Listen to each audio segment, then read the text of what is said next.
আজকে আমি যাচ্ছি প্রিন্সেপ ঘাট একটা স্পেশাল মানুষের সাথে দেখা করতে। আর আমি এই ব্লগে বলবো কিভাবে আপনারা সহজে কম খরচায় প্রিন্সেপ ঘাট যেতে পারেন। প্রথমে সিমলাগা স্টেশনে এসে আমি লোকাল ট্রেন ধরে নিলাম। আপনারা আপনাদের কাছের স্টেশন থেকে ট্রেন ধরে হাওড়া চলে আসবেন। ট্রেনে টাইম পাস করতে করতে আমি হাওড়া পৌঁছে যাই। আর ট্রেন থেকে নেমে আমি হাঁটতে লেগে যাই। হাওড়া স্টেশনের এই ভিড়টা কিন্তু সবসময়ই থাকে। আমরা হাঁটতে হাঁটতে 15 নম্বর স্টেশনে চলে যাই, কারণ ওখানেই আছে হাওড়ার মেট্রো স্টেশন। তারপর স্টেশনের ভেতর ঢুকে আমি এক্সেলেটরে করে নিচে নেমে পড়ি। আর এই ধরনের সুন্দর সুন্দর আঁকা মেট্রো স্টেশনের অনেক জায়গায় দেখতে পাবেন আপনারা। তারপর নিচে নেমে বাঁদিকে একটু হেঁটে যেতেই পড়বে টিকিট কাউন্টার। আর ওখান থেকে আমি দুটো এসপ্লেনেডের টিকিট কেটে নিলাম। আপনারা চাইলে অনলাইনেও টিকিট কাটতে পারেন।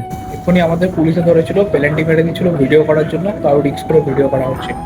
যা হবে দেখা যাবে পরে। তারপর ভেতরে এসে আমাদের দুধাপ এসকেলেটর করে নিচে নামতে হবে। আর এসপ্লেনেড যাওয়ার মেট্রো এসে যাওয়ায় আমি মেট্রোতে চেপে পড়ি। বন্ধুরা, এই ব্লু লাইটটার মানে এখন আমরা গঙ্গার নিচে আছি। আপনারা রয়েছেন মাটির 30 মিটার গভীরে, ওপর দিয়ে বয়ে চলেছে গঙ্গা। নদীপথ অতিক্রম করে আমরা প্রবেশ করলাম কলকাতায়। এসপ্লেনেডে আমি মেট্রো থেকে নেমে পড়ি। দেখুন এসকেলেটরে কত ভিড়, তাই আমি ভিড় দেখে সিঁড়ি দিয়ে ওপরে উঠে পড়লাম। স্টেশন থেকে বেরিয়ে ডান হাতে একটু হেঁটে আমাদের রাজভবন যেতে হবে। কলকাতার রাস্তায় হেঁটে একটা আলাদাই ভাইব আছে, কারণ এখানে আপনাকে যখন তখন ঠকিয়ে নিতে পারে। রাজভবন থেকে ইডেন গার্ডেন 2 মিনিটের হাঁটা পথ। তারপর আমরা বাসে করে সরাসরি চলে আসলাম প্রিন্সেপ ঘাট।